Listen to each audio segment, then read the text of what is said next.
760 WJR. Sitting in for Mitch, here's Guy Gordon. We know that all of us have endured some bullying in our lives, and the pranksters that got malicious, and I'm sure, Kenny, you've endured that. Endured a little as a youngster. And we still do it to Ray.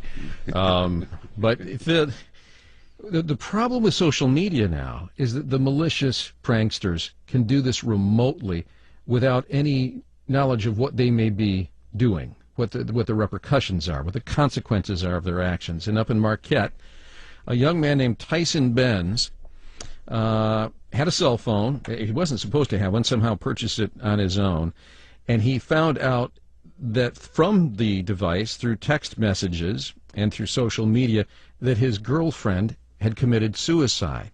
The problem was, it was ultimate hashtag fake news. It hadn't happened. She was fine. He didn't know that, though, and he hung himself. 11 years old, from Marquette. His name's Tyson Benz. Now a 13-year-old girl is facing criminal charges for maliciously giving him false information that led him to become distraught and kill himself within 2 hours of receiving those messages. Dr. Taaka Cash is a psychiatric professional, mental health professional who specializes in child and adolescent issues and joins us live. Dr. Cash, good afternoon. Good afternoon, and thank you so much for having me. Have you heard of other instances like this that are, I mean, this literally, it sounds like Romeo and Juliet. It is Shakespearean in its tragedy, and have you heard of other things like this happening with social media and texting? Right. Although unfortunate, this is something that we're seeing in higher incidences in our office down here in this area. And so this is something that's not new. This is something that is garnering attention right now. And so what we're seeing, I'm seeing kids as young as like last week, like a 6-year-old that's coming in that wanted to harm herself and wanted to hang herself as well. A young boy a few weeks ago, his dad was putting him to sleep. And he was like, Dad, I've been thinking about this for a really, really long time, and I want to hang myself. There's this new little hashtag that's going around, in schools that says that if you don't do well, go hang yourself. Whether it's academics, peer pressure, home environment, fitting in, kids are utilizing hanging themselves as a form of coping with things that we would normally be able to cope with, in the past. So what do we do as parents to confront this? First of all, we've got to teach them that everything that they see online, read online, and that is texted to them is not true, and not to react to it and to come to us. But we know that they often don't come to mom and dad. Correct. And I don't know if you're familiar with the show 13 Reasons Why. 13 Reasons Why is based on, it's a Netflix documentary and also a book, and it's based on these very things that are happening. And it's based on a girl who committed suicide and a young boy who committed suicide, and they were teens and they were in school.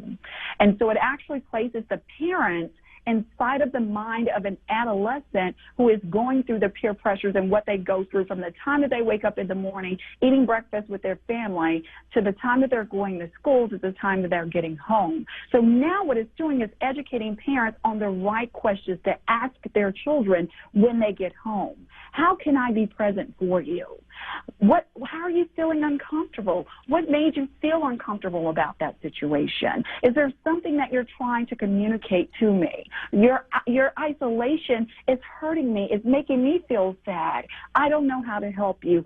Help me to help you. We have to be able to educate not only ourselves, but what our children's depression looks like in our homes. Well, what has changed since we were kids? I was just thinking at 11 years old that I would not have had a concept of, a suicide or something that, earth-shattering. Do you think kids are desensitized to violence and emotion now? And if that's the case, what's it stem from? Because like I said, we were all kids at that time too. Well, what it is it's not that they're desensitized to emotion. They're emotionally reactive, and they're acting out of emotion. We as kids back in our generation, we were thought-driven kids. And some kids may have had behavioral issues, but not emotional. We didn't have a lot of emotionally driven kids. These kids have an overactive amygdala. They have an overestimation of emotions. They're acting out on their emotions. They're not being able to to cope actually with the weight of how they feel. And we have to understand that these kids, their brains, they don't stop developing until they're 25 years of age. So we have to think about the pressures that they have access to. And that's the biggest thing that's different between our generation and this generation, is that they have increased access to technology and other means to carry it out. So how much do we monitor what goes on in our child's social universe? Because, as you said, we can try to probe, but we know we get pushback. So do we have to do some of this surreptitiously? Well, it's not that you have to do it surreptitiously. What you do is you do negotiations with your child. You say, you know what? I want to be truthful with you. I want you to be truthful with me. Let's negotiate some things. In order for you to have X, Y, and Z, this is what you have to do for me. In order for me to ensure that you're safe, this is what's going to have to happen. So how can you and I come to a common ground? Because I'm an adolescent parent as well, and so my whole goal is to survive adolescence.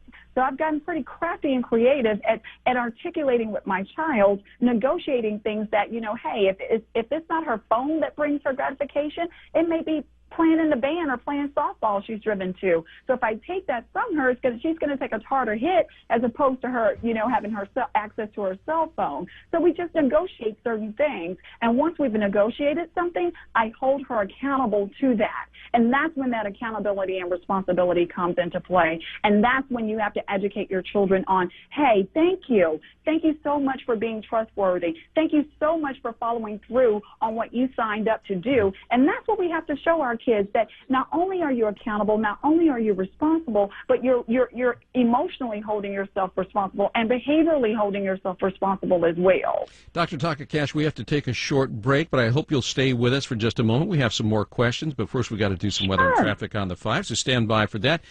Much more ahead on the cruel consequences of social media. Hard to believe that a 5 or 6 year old actually will consider suicide as an option, but that's the message we're learning. Back with more.